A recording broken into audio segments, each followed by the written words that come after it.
Hey everyone, so your second semester math exam is just around the corner, and if you're feeling that pressure, you've come to the right place. We're going to cut through all the noise. Think of this as your roadmap, focusing only on the core concepts you absolutely need to nail. So let's just ask the big question right away. What are the key ideas that are for sure going to be on your exam? We're about to walk through every single one, giving you a crystal clear plan for what to study. So here's our game plan. We're going to kick things off with the building blocks of algebra, functions. From there, we'll jump into the world of shapes to tackle angles, polygons, and the legendary Pythagoras' theorem. Then, we'll wrap it all up by showing how algebra and geometry connect with the distance formula, before a super quick summary of everything you need to remember. Okay, first up, the absolute foundation for so much of the math you're going to do from here on out: functions and relations. Trust me, if you can nail this section, everything that comes after it gets a whole lot easier.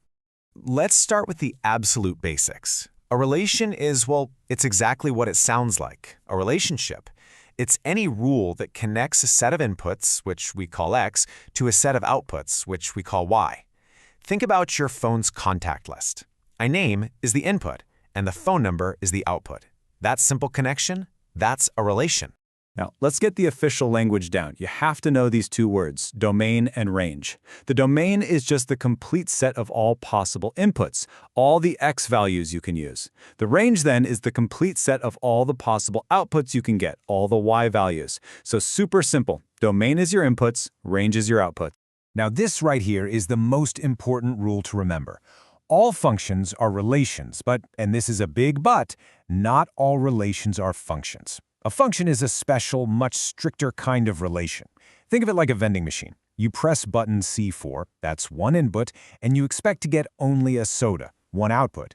A function is like that perfect vending machine. For every single input, you get exactly one predictable output, no surprises. Okay, so now that we know what a function is, let's look at the two main types you're going to be dealing with all the time and see what they look like on a graph: linear and quadratic functions. You know, the easiest way to tell the difference is just to look at their graphs. A linear function, like the name suggests, gives you a perfect straight line. But a quadratic function? That's totally different. It creates this smooth, U-shaped curve that can open up or down. And that cool U-shaped curve, it's got a special name, a parabola. And once you know what to look for, you'll start seeing it, like, everywhere. It's the path of a basketball when you shoot a hoop, the arc of water from a fountain, even the shape of a satellite dish. That's a parabola in the real world. Okay, we've seen how equations can draw pictures on a graph. Now let's totally switch gears and dive headfirst into geometry. We're going to focus on the fundamental rules of shapes and angles. Here's a number you absolutely must remember: 180 degrees. What is it? It's the sum of the three angles on the inside of any triangle. It doesn't matter what the triangle looks like, tall, short, wide, whatever. The angles inside will always add up to 180. It's a fundamental law. All right, ready for another magic number? 360 degrees. And what's amazing about this one is that the sum of the exterior angles, the ones on the outside, of any polygon is always 360. A triangle, a square, a pentagon, a shape with 100 sides, doesn't matter. It's always 360. Kind of cool, right? So when you take two parallel lines and slice through them with another line, you create a bunch of angles with these special relationships. Think of these as cheat codes for geometry. The three you gotta know are right here.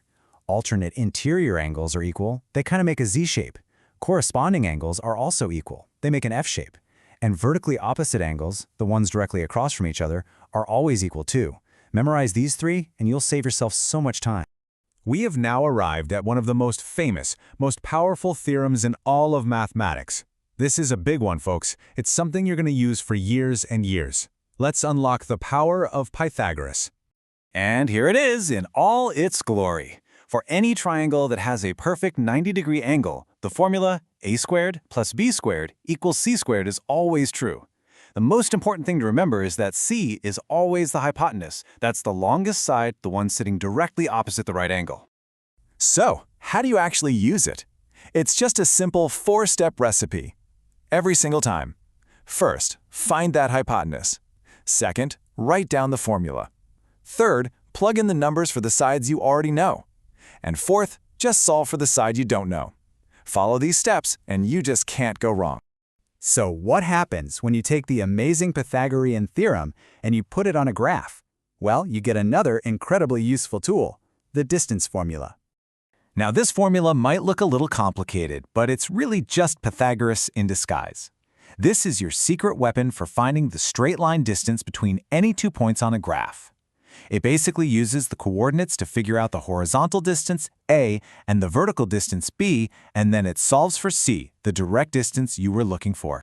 Okay, wow, we've covered a lot of ground. So let's do a quick-fire review of the absolute key terms you need to have locked in your brain for this exam. Let's lock these in. Domain and range are your inputs and outputs. A function is that reliable machine where every input gets exactly one output. A parabola is that perfect U-shape you get from a quadratic function. And the Pythagorean theorem, a squared plus b squared equals c squared, is your go-to tool for any right-angled triangle. Seriously, if you know these 5 concepts inside and out, you are in great shape. So I'll leave you with this final thought. Math isn't just something in a textbook, right? That parabola is in the arc of a water fountain. Those right angles are in the corner of every room you're in. Now that you know what you're looking for, where else can you see these powerful ideas at work all around you? Think about it. And hey, good luck with your exams.